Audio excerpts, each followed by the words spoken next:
Assalamualaikum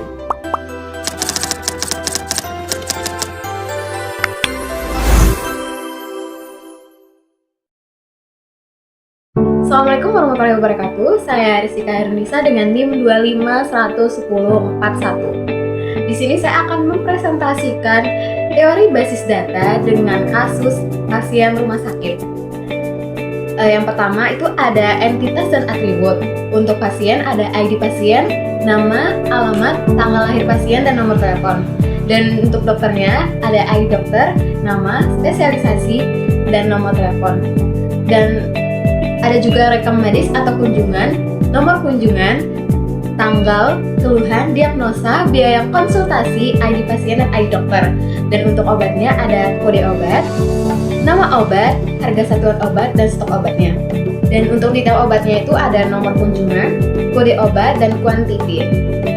Selanjutnya ada primary key dan relasi. Untuk primary key-nya ada pasien, ID pasien, dokter, ID dokter, rekam medis, nomor kunjungan, obat, ada kode obat, dan detail obat itu ada nomor kunjungan dan kode obat. Selanjutnya ada relasi. Di pasien itu ada kunjungan dalam kurung ya, betul gak ngomong? Selanjutnya ada relasi.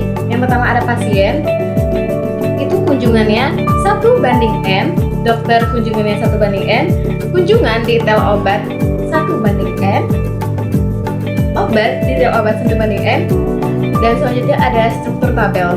Dalam struktur tabelnya itu ada pasien menyimpan data identitas pasien, dokter menyimpan data dokter dan spesialisasi, rekam medis menyimpan data kunjungan serta memiliki FK ke pasien dan dokter.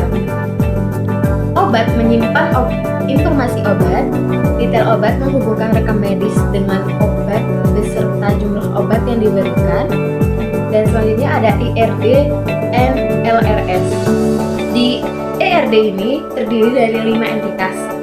Yang pertama pasien, dokter, rekam medis, obat, dan detail obat.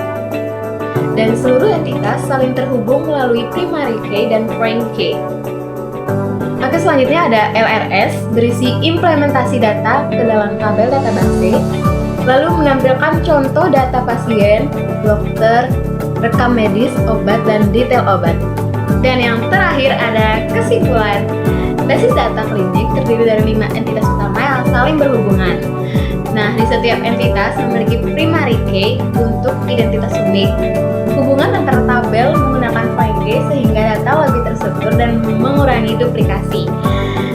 Dan desain ERD dan LRS memudahkan pengelolaan data pasien, dokter, rekam medis, dan obat. Sekian dari saya. Wassalamualaikum warahmatullahi wabarakatuh.